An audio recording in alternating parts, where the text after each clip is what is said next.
Didier Drogba, the man who refused to be ordinary. He was never meant to be here. Not in the realm of football's immortals. Didier Drogba was no boy wonder. No academy jewel sculpted from the age of 6. At 21, while the world celebrated other rising stars, Drogba was limping through injuries at Le Mans. No fame, no riches, no headlines. Just a man chasing a fragile dream in obscurity. But sometimes, football waits for its chosen ones. Childhood was a journey of interruptions. Between Ivory Coast and France. Between parents and an uncle named Mitchell Goba. Himself a footballer, the game was a companion. But not yet the obsession. That changed with the birth of his son. Isaac, suddenly the dream had weight. It wasn't just about goals. It was about survival. About duty, about never quitting. And Drogba did not quit. At 24, when most players are already established, Drogba's rise began. Guingamp, a club hardly spoken of in Europe, gave him a stage, and in one miraculous season, he scored 17 goals in 34 games, dragging them to heights they had never known. Marseille noticed.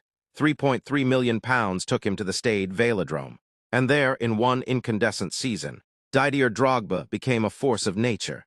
19 goals in Ligue 1, 11 in Europe. Marseille marched to a UEFA Cup final.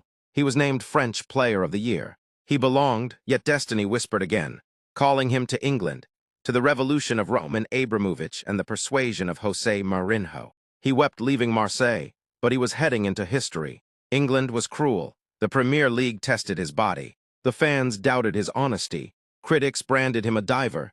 Injuries clawed at him. Doubts nearly drove him away. But then came resolve, friendship. A reminder from Frank Lampard, we are here to win together. And Drogba chose to fight. Under Mourinho, he became not just a striker, but a weapon of war. The archetype of the modern forward, a colossus with speed, power, intelligence, and courage. He bullied the mighty, he humiliated the strong. Vidic, Puyol, Chiellini all confessed this was their hardest battle. And when the lights shone brightest, Drogba burned hottest in 10 finals, 9 goals, 8 trophies. A man who turned occasions into monuments. Wembley became his stage, Cardiff his theater, the FA Cup his crown, and then Munich. May 2012, Chelsea's destiny, Bayern's arena. In the 88th minute, Drogba rose, thundering a header into the net. Extra time came, and with it, a penalty conceded, but even fate bowed, Sech saved. Then the shootout, Drogba stepped forward. Last kick, last word, and with one swing of his right boot, Chelsea became champions of Europe. But Didier Drogba was more than football. In 2005, fresh from qualifying Ivory Coast for their first World Cup, he fell to his knees, teammates beside him, and pleaded for peace in a nation at war. A week later, the guns fell silent.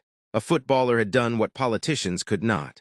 When he left Chelsea for the final time, carried by his teammates, he was more than a player. He was a king, a statesman, a savior. Didier Drogba, proof eternal that legends are not born.